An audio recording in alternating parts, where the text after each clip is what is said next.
It's alive! It's alive! Hello everybody and welcome back to yet another cast. Guys, the rumors of my death were greatly exaggerated. In fact, it is the case that I am still alive. I am still here. I am still available to bring you these amazing 1v1 escalation brawls. I hope you are as excited about this particular match as I am, because we have two legends here. Now, you've seen Race versus EXE, okay? We've all seen that. Very interesting games that are usually pretty close. Race, more of a macro player, and of course EXE, our unorthodox, out-of-the-box Russian legend. But you've also seen Rock versus EXE, and Rock, this man, is just about as solid as a player as you can possibly get. True to his name, Rock, an absolute just brick wall for anyone to play against. This guy has been around forever, and he also has an amazing macro style. But I have never casted a game of Race versus Rock, and I actually asked these two to play a game with one another because I wanted to watch two epic late game macro players in a 1v1 just to see how this battle would play out. Just to witness the glory firsthand. Guys, I've been holding this cast. It's been in the chamber now for weeks, and finally I am here to bring it to you in all of this 1080p glory. I hope you enjoy it. I don't know who wins, but I do know it is going to be an epic game because these two players are both respectively extremely powerful. If we were in the DBZ universe, the Scouter would be reading an over 9,000 power level. So, guys, let's jump into this. Let's go ahead and... I have already introduced the players, but Race here in blue did start vehicles as ARM, and of course Rock as core, going vehicles as well. So interesting choice by both players. I do like to see both ARM and core representation here on the channel. We do love diversity. And Race is going to attempt to reclaim the Weasel, and he will. Race gets the Weasel before Rock can micro it out of there. It doesn't take long at all. So ultimately, that early Weasel harassment not achieving too much. Let's go ahead and look at what the players are doing. Both players did start with construction vehicle, two construction vehicles.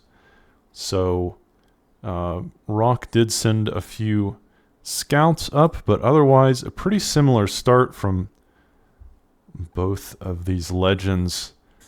Now, again,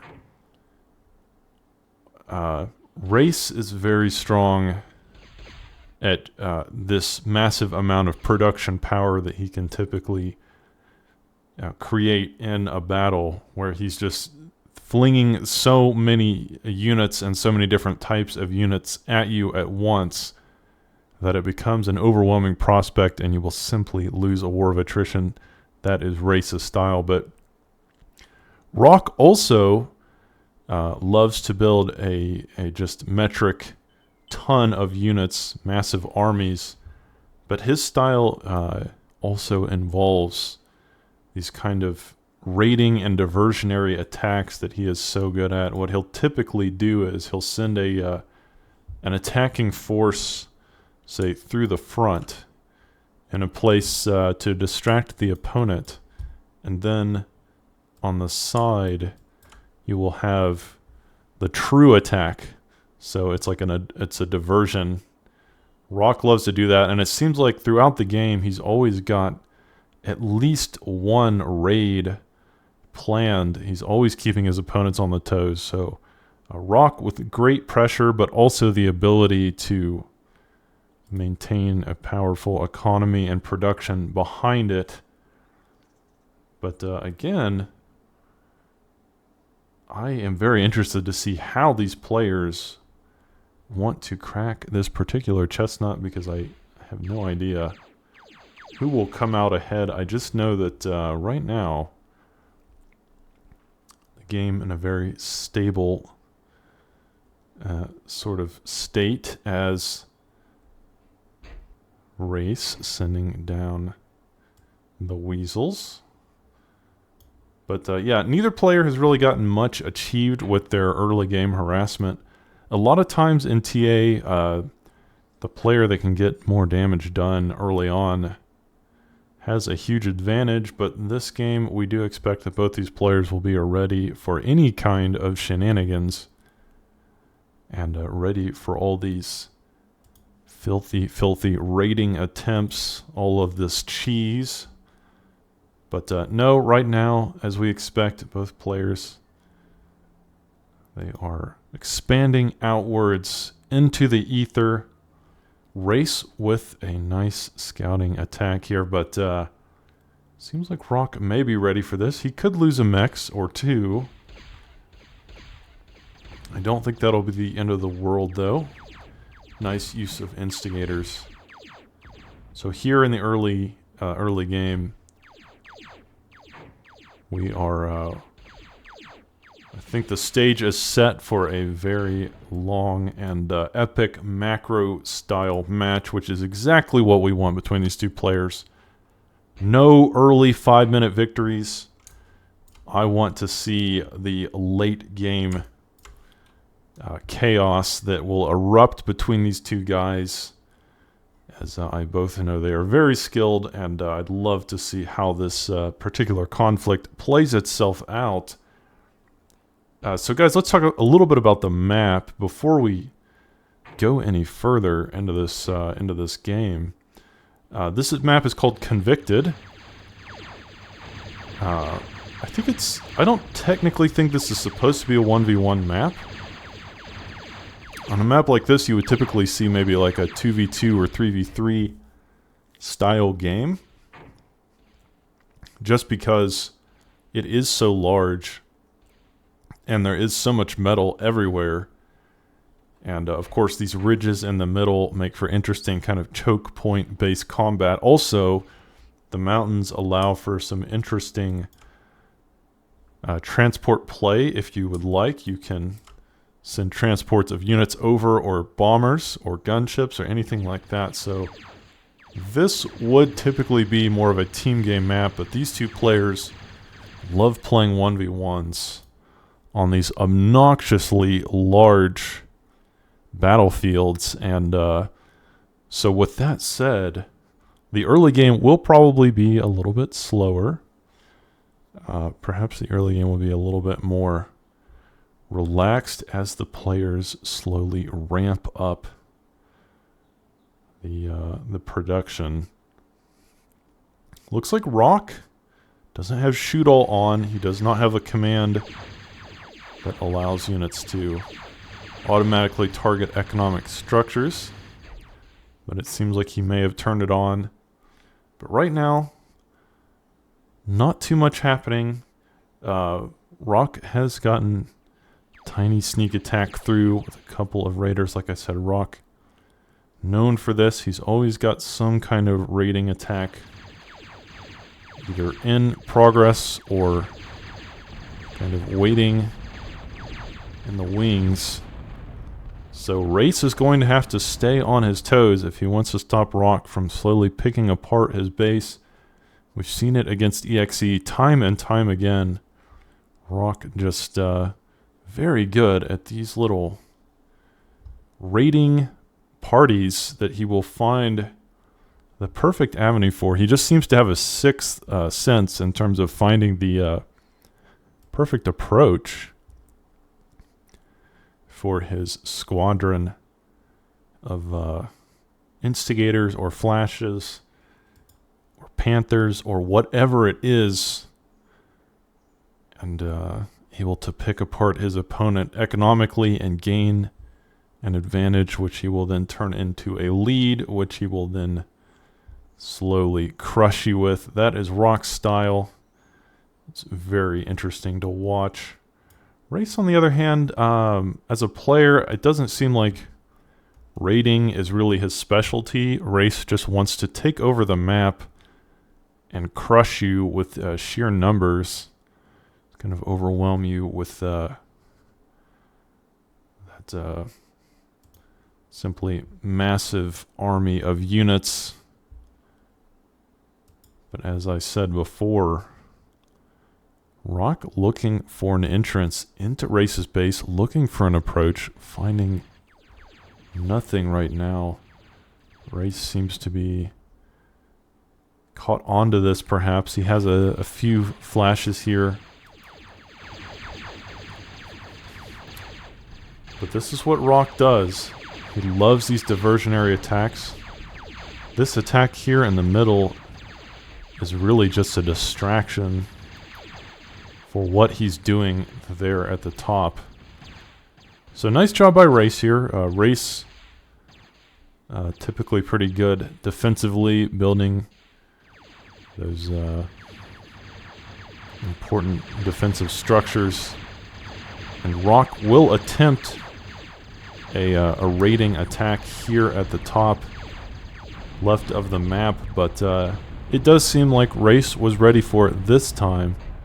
But here's the issue, guys. If you look at it,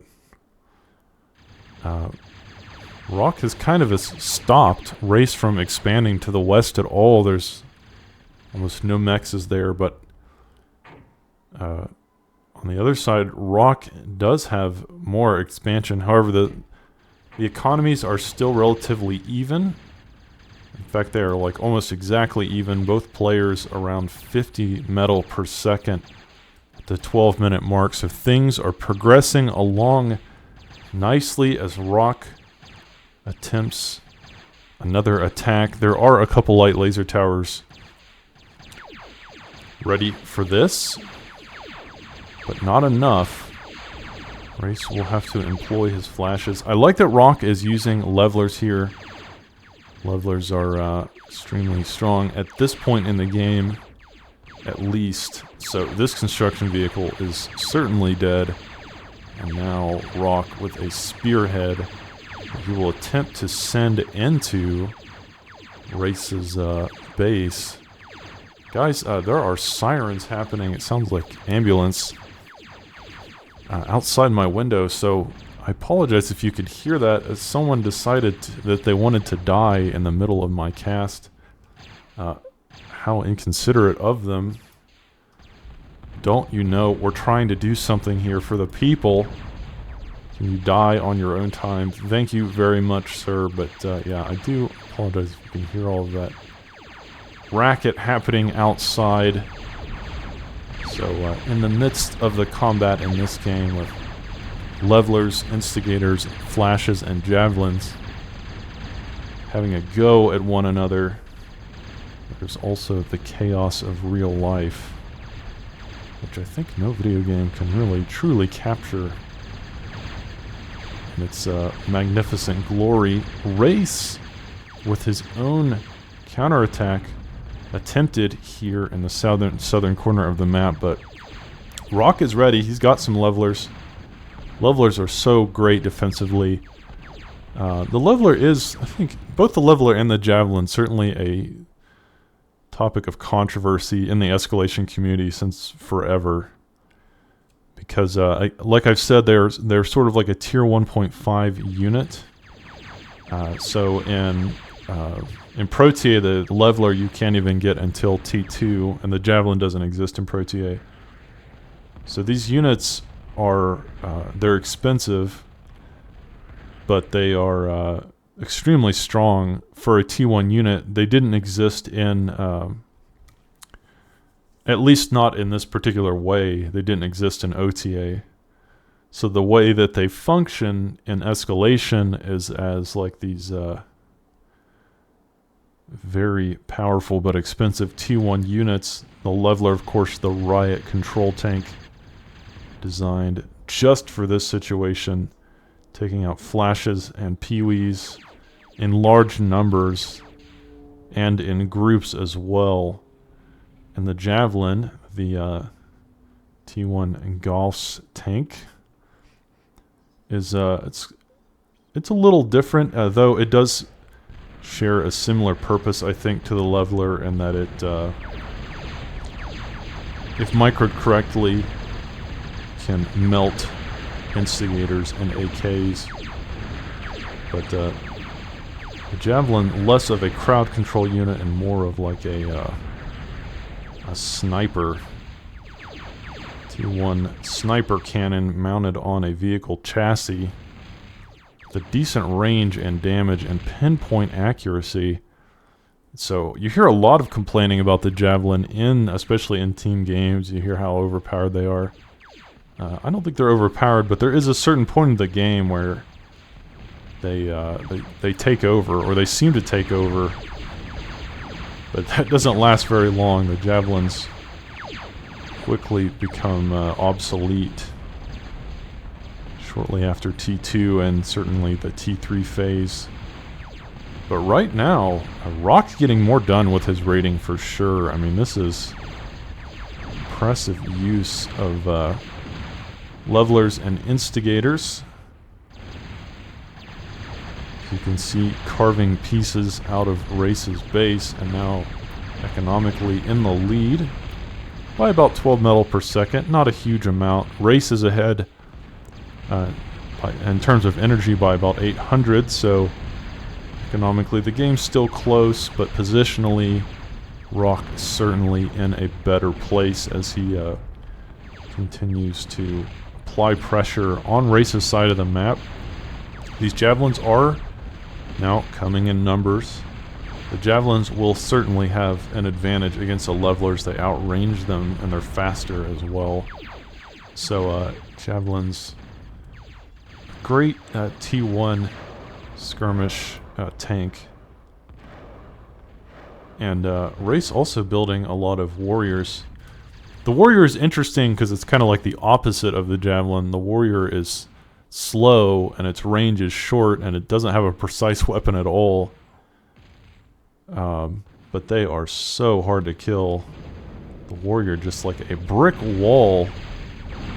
But now Rock has made it to T2, guys, at about the probably around the 17-minute mark. Where is that factory? Here it is.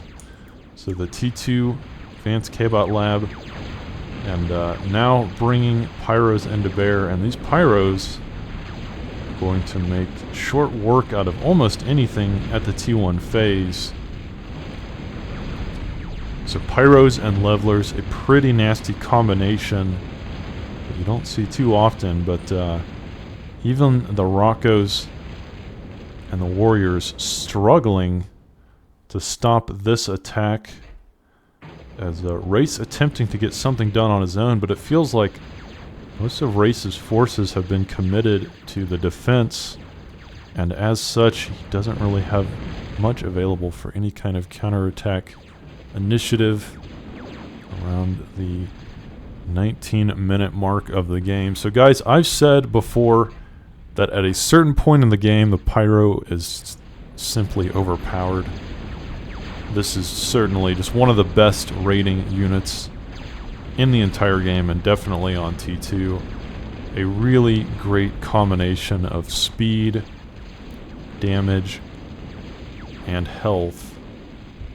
Pyros are so effective at getting into the enemy backlines and literally roasting all of their eco, melting their economy into oblivion.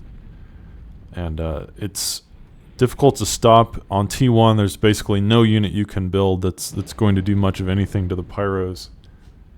On T2 obviously there's plenty of options. So Race has just finished his advanced vehicle plant and will probably go into Panthers. The Panther is a decent enough counter to the pyros.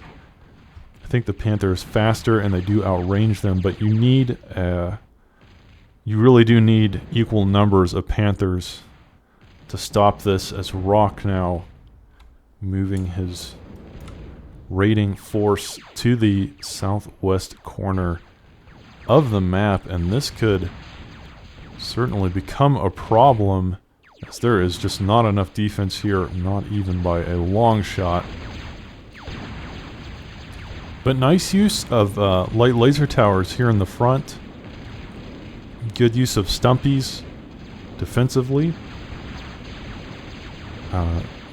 Race could have enough to stop this attack here in the front. It's going to be close.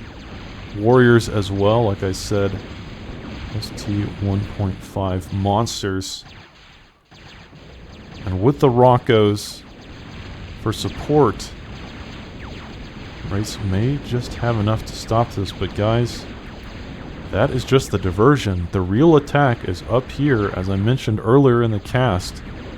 This is what Rock loves to do. This is what he is so good at doing. These diversionary attacks, distracting his opponent at the front, and then at some unoccupied corner of the map where everything seems quiet, he will hit you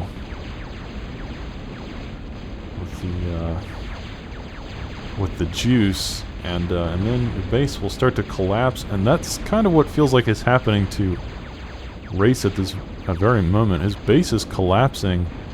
A nice line of pyros moving through and burning everything in their path, and Race just does not have what he needs to stop this. Building bulldogs, but bulldogs are slow. It's going to take a while for them to get up to northern part to finish off these pyros, which are already sort of war heroes. 15 kills on that one, 13 kills on that one, 9 on that one. So these pyros certainly have paid for themselves many times over as they continuously roast Race's base into oblivion. This poor guy is in a terrible situation. A look at the mega map kind of tells the story of this game, as you can see, man, these pyros got so much done. These two pyros so annoying. We will finally kill them, but now another attack is brewing here in the southeast corner of the map. But as I was saying, you can see that Orange is doing a great job of finding the weak spots in Race's defense, and oh no, this is terrifying. Race has invested a lot into these geothermals, and his basically now his entire energy economy is relying on those geos. If Rock finds those geos and kills them, this game is all but over. Race will not have any energy to continue his war, and so he's got to make sure that he distracts Rock, keeps him away from those geos. I'm sure if Rock knew about them, he would have already killed that entire base, but at the moment he doesn't seem to be aware of it. Probably hasn't snuck any units past it. This should give him an idea, though. The missiles being sent from the upgraded geos will give him a clue as to what is happening here. Now up, and with this instigator he will see it as well, so now Rock knows what is happening, and he will almost certainly attempt to break all of this up if he can. Every geo he kills is so important. It's such a precious resource. Oh no. 2 go down there. If Race loses these other 2, I can almost guarantee that the game's over, but Race is able to push off these pyros before they can inflict that game-ending damage. Nice job, but still Rock certainly in the driver's seat this game. Just look at how much more of the map he's taken. Economically, he's creating about twice as much metal per second. And his base is decently well defended. I like to see how many missile towers he's built all over the place. So even if Race were to attempt something that EXE loves to do, which is these kind of early to mid-game bomber raids, this wouldn't work too well. There's so much air defense here. And now Rock also building Reapers in addition to the Pyros. So this game is certainly looking a little bit dire for our blue player. Rock is, I think he's ahead in just about every metric that you could care about. He's got more economy, more production, and he's got more of the map as well. And he's certainly got a better army. But Bulldogs can be very, very good defensively in the right situation. As Rock sending these Pyros into lines of Bulldogs. I don't think this is going to get much achieved here. So Bulldogs in the mid game, nothing to scoff at. Certainly, this is where they shine.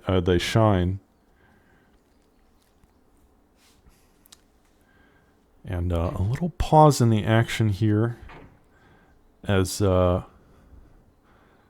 or both of the players have gone AFK. Though it doesn't typically pause the replay like this. It's a little bit concerning, but I have confidence the replay will resume. Is Rock now pumping out Goliaths? Oh my goodness, what is happening? Everything sort of in a fast forward motion, but hopefully we'll recover. We will recover, but so once again, the game is not over. Rock in a commanding lead. 2 advanced vehicle plants pumping out Reapers and Goliaths, and now Dominators as well. And Rock also upgrading all of his mexes slowly to the Moho mines. Yeah. But Race has not given up. Race doesn't seem like a player that will give up. He will try to play the game out. And right now, I like his army composition, but Rock has built an immolator, taking a page out of EXE's book. These immolators are so great, especially at the early T2 phase. Now, of course, the hammers will outrange them, but it will take them literal years to kill this thing, especially if it is in the closed position. Armies of Reapers and Bulldogs clashing in the east here. And I think Rock may have slightly more, but not really enough to mount any kind of effective attack. This immolator, it is just a wall. Even if Race targets it with all of his hammers, as I said, it is going to take a lifetime to kill this thing. So this is what makes immolators so good. They don't have the greatest range, but even if they can't hit their target, they still take forever to kill, and they will prevent passage. So nice job by Rock. That was a very well-placed immolator. You can see just one of these defenses can cause your opponent so many problems. As the game continues to play out. Rock bringing the Dominators, but the Dominators aren't going to be great in this situation. They're going to be hitting corpses and walls and units as well. Occasionally, the Dominators do best in kind of open field situations where their shots are not blocked by corpses or terrain features or dragon's teeth. I like what Race has done here.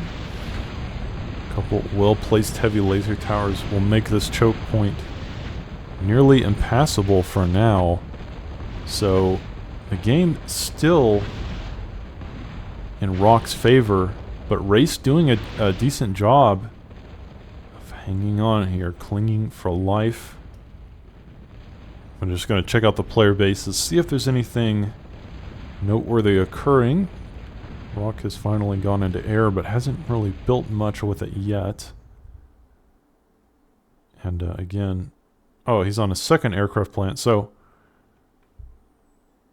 Rock is slowly dabbling in air, but hasn't really made any committed effort to building some sort of bombing force or going to T2 using gunships or building up a nice army of vamps or something to that effect. Race, on the other hand, looking at his base, he has also just gotten to the aerial phase, but only building scouts. And it looks like Race is still only on one advanced vehicle plant. That's a little scary. Oh no. Take that back. He does have an advanced K-Bot lab as well, so Race is upgrading his eco, and he has stabilized on his side of the map. Economically, he's not even that far behind Rock anymore. Only about 20 or 30 metal per second, which at this phase of the game is doable. He can survive. Can certainly come out ahead. He's built some scouts to try and get an idea or a read on what Rock is doing, but Rock has so much air defense, those scouts are not going to be able to make it anywhere near the back of Rock's base. And Rock with a terrifying composition here. Goliaths and Dominators. That is never something you want to see knocking at your front door, and that is exactly what Rock is doing. He is knocking at the front door of Race's base. That's it's a situation I think nobody wants to be in. Goliaths and Dominators. It's a pretty interesting combo. The Goliaths, of course, can tank a lot of punishment. The Dominators can deal a lot of punishment as well. So, of course, it is somewhat of a slow-moving army. Should give Race some time to respond. The question at this point of the game is, can Race out-macro Rock? Even though Rock has more of the map, he's got the center of the map as we see here. It's a lot more potential for economic advantage, but Race has stabilized on his part of the map, and if he can upgrade his metal more quickly or more efficiently, still stay on even terms with Rock. He will need to break out of this contain eventually, though. We'll have to see how he wants to do it. A nice concave of Bulldogs here. I like the way he's positioned his army. This will allow him to hold off for now. But the issue is that Rock is slowly beefing up the middle, making it harder for our blue player to ever escape this containment. Even if he were to somehow break into the middle, he's got all these defenses to now worry about. And I have to say, Race building Zeus's in this situation, I don't really agree with. Zeus's are just going to fare terribly against both Goliaths and Dominators. It's really not the kind of situation you want to be in as an armed player. There's better units, I think, for this situation. But the 3 heavy laser towers certainly putting in work, making it very difficult to pass through here. And the Zeus's are staying alive just long enough to maybe allow Race's defenses to hold this off. It is so close. This Goliath's now breaking through the Dragon's Teeth. Dominator still in the back line. Can Race hold on? This is just balanced on a razor's edge. This Sentinel now being targeted, losing health rapidly, but there's still another Sentinel here on the left side. But hammers are really not ideal at this stage of the game, the 35-minute mark. Hammers probably aren't going to cut it against what Rock has, but I think Race has just barely held this off by the skin of his teeth with the Fidos coming in. Hammer's offering support, but the problem is he did lose all of his defenses in this area, so the next attack will certainly be harder to stop for Race.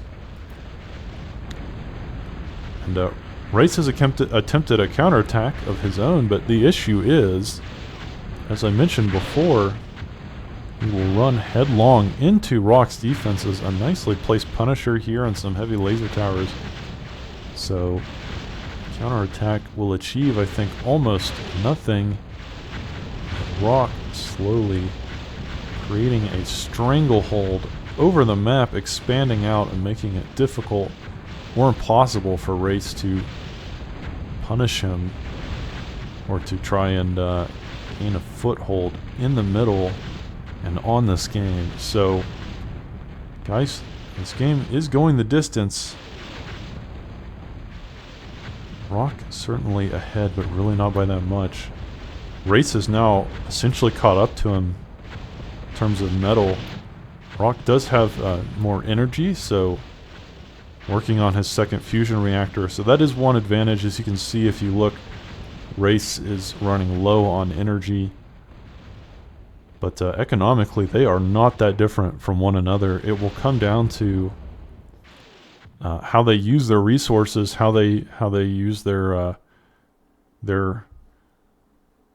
different styles to try and find an advantage over one another. But again, their styles are similar. Both these players love to build huge armies and stay on lower tech tiers longer than what would normally be expected in this kind of situation. So normally at near the 40-minute mark, one player or both players would already be working towards T3 or maybe even on T3. But Rock is now on T2 air. It looks like he just finished it. So we'll have to see if he wants to start adding bombers or gunships to the fray. Try to help him get that advantage that he needs over his opponent. But Race has decided it is time to break through here and move down. But there's a decent amount of defense. There's an immolator here, an immolator here. And of course, we have a shroud. But can this be enough to break through and even possibly kill this advanced vehicle plant? That would be a big win for Race if he could kill some production, set Rock back, and give himself an opportunity to try and wrestle control of the mid. He is killing some immolators now, and as I mentioned before, these have been a problem. Race also including partisans in his composition as well, so he is expecting that Rock will eventually go into air, and that is a certainly very prescient observation from our blue player, as Rock is already working on some kind of T2 Air Force that we have yet to see. But what is Race working on? That's what I'm interested in knowing right now. Oh, he's building his own T2 Air, so both players now working probably on that fancy T2 bombing run. No, right now it looks like Rock just building advanced construction aircrafts. But yeah, again, this game still managing to stay very close. Rock with a slight advantage, having the middle of the map. Tons of defense to protect it as well, so this is not just a tenuous hold on the middle. This will be a difficult position to break for Race. Though not impossible, I think Race can do it, but he will need the right composition of units if he wants to make this work. Or if he goes to T3, that could be an option as well. T3 would give him many options for breaking the contain at the edges of his base. Depending on if he went T3 land, K-bot, or air, there's all kinds of units he could build. But as I mentioned before, this opening is vulnerable. And now Rock has included pillagers into his composition, so even more long-range fire support. And I really like this composition. The Goliath acting as the front line, the Dominator more of a mid-range support DPS unit, and of course the pillagers in the back line with that long-range shelling, good against both groups of units and stationary defenses. So if used correctly, this is kind of a triple layered attacking force with the Goliaths and Reapers at the front, Dominators in the mid, and the pillagers in the back. And this is quite terrifying indeed for any player to have to face against, because there is not much to be done against a composition like this if microed correctly. But right now it isn't being microed perfectly. Pillagers still way back. A lot of the shots are hitting walls. The Goliaths are being sent forward without support. The Dominators also too far back. And now Race finally bringing his bombing run into the fray. Let's see what he can get done with it, my friends. This, the success of this bombing run could be the deciding factor of the game. Rock has built a single Hurricane, but one Hurricane probably not enough to really achieve much. Race, on the other hand, has a small fleet, but unfortunately Rock has built enough air defense there to really stop that attack in its tracks. So Rock aware that Race has built an anti-nuke. Neither player has really relied on tactical nukes this game, and I think that's a bit of a shame, to be honest. That would have been a great opportunity for Race if he could have built a tactical nuke or two. Rock doesn't have any anti-nukes that I can see. He could have easily nuked a lot of Rock's base and his army. This is a perfect opportunity for a tactical nuke here, hitting this entire clump of units. It would take out the pillagers instantly, deal a lot of damage as well to the Goliaths and the cans. But we are sort of running into an issue here where Rock is breaking through. Race with a valiant defense. I mean, he has done very impressive and commend-worthy job of holding this approach. But the problem is, it just feels like Rock continues streaming through with an endless supply of units. Again, I said before, this is how these players love to organize their strategy. They will simply crush you with the sheer weight of their units. Nice bombing run by Race, just attempting to soften up Rock's forces at the front. But also Race's defense is layered here as well, but I don't know if it's going to matter. It feels like Race doesn't really have enough to really stop the bleeding as forces continue to stream through, and now this anti-nuke will probably die in the near future.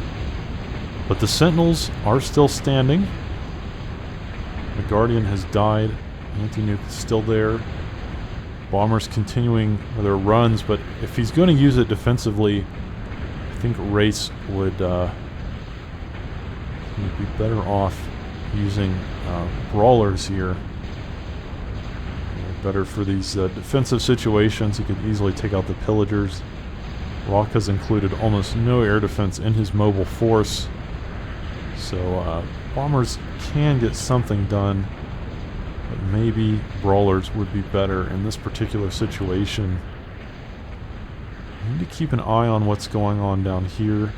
Rock has sent a bit of a counterattack using Lugers to try to kill some of the defenses, but now, or excuse me, Race has sent a counterattack, but now Rock has built a Doomsday Machine, and that will make assaulting this position even more difficult than it already was with this Punisher and the Gat, a couple Gats. So, and also working on a toaster. So this is impressive by Rock, because typically what you'll see in a situation like this is one of the flaws I have as a player, to be honest. If I start to get ahead of my opponent, I will put all my resources into my army, because like if I have better map control like this, I know I have a better economy than him. And so I will try to overwhelm him with firepower, and I will neglect to build defenses because it just doesn't seem necessary, or I just don't have the micromanagement. Finally, Race bringing brawlers in. Oh, a nice Maverick counterattack. Will find this at the perfect time, taking those pillagers into the next life if they can. But I'd like to see Race micro this. He needs to keep them moving. The Mavericks with a decent move speed, but he doesn't want to let them get pillaged to death. And finally, bringing the brawlers into the fray. Very well timed. Nice job by Race, keeping the dreams of this game alive, not content to give up just yet. Even though his base has been cracked many times, doing what he must to survive and stay in this game as long as possible. But now, Rock finally has built his own impressively sized bomber squadron, but there are a lot of defenders there. I think what Rock can do with this is going to be quite limited. He will kill a couple Mohos, which is something. But certainly not as much as he wanted to achieve, I'm sure. And now Race adding Hawks into the mix as well. So once again, Race with a valiant defense, staying in the game, keeping the dream alive. But this is a situation we typically see EXE in against Race, where he is very far behind, but is holding on impressively. But the problem is, it's not enough to just hold on. You must find a way to win, and it seems like Rock is slowly putting Race into a stranglehold here. Because as I mentioned before, one of the weaknesses of myself as a player is that once I get an advantage, I do not fortify the parts of the map that I've taken, so that if my opponent counterattacks, I can sometimes lose large parts of my base. But Rock, he is not only has the positional advantage and the better army, he's also fortifying all the conquered territory to make it nearly impossible for Race to break out of the this contain that he's in, and that he's been in for the past 20-30 minutes or more. So once again, Rock moving through a nice contingent of Goliaths and Reapers. We've got some Hurricanes, or excuse me, some Phoenix moving in. But man, does Race have enough to stop this? Rock may have found the weak link in the chain, the vulnerable point. Race's defense. It doesn't seem like he has much to stop this. Rock has finally broken through with this relentless pressure, and now Race fishing for any kind of answer, any kind of solution to this terrifying situation. Reapers and Bulldogs moving through his base, and once again The geothermal power plants being threatened. They're less important now because I'm sure Race has some fusion somewhere. Yeah, up here. But it's still a problem that units are now streaming into his base unencumbered. Not a single defensive laser tower or guardian or any kind of structure other than defenders to be seen. This is a terrifying situation. As you can see, rock moving through Race's base, and Race has to be careful. He could lose all of these energy storages in a chain reaction. He is attempting to thwart this attack, but there's just so much streaming through. And even these Zeuses now coming along, but not able to really staunch the flow of forces. More brawlers coming in, but the geothermals will go down. Race in a terrible position here. It is a this is never where you want to be. Rock now with a overwhelming number of advanced fighters, I believe, killing all those geothermals and now sweeping left, as you can see, and a huge number mobile artillery as well. I think that Race is slowly collapsing. Let's go ahead and check on what's happening in Rock's main base. Oh, I was going to ask if he was going to T3. It looks like I think he just got there recently, so Race is now on T3 K-Bot, and I think in the near future that will start to manifest its presence on the map as well in the form of Widows or Talos or God knows what. Race asking in chat whether Rock got T3. And yeah, Race kind of knowing this game is over. He would typically maybe stay and play it out. But overall, that was a really good one. But Rock, what do I have to say about that one? I think Rock got more done with his early game attacks. He did a better job raiding. And especially, I think the Pyros kind of won that game. The Pyro attacks allowed him to crush Race's economy early on, and it allowed him to take control of the middle. And then once Rock had control of the middle, he was able to just slowly strangle Race out of the game with superior army production and economic force. And that was pretty much it. So guys, I hope you enjoyed this one. Sorry it's taken me so long to cast. I'm going to start to try to cast more regularly. But if you haven't, please join my Discord. Come be part of the community. Thank you very much for watching, and I will see you in the next cast.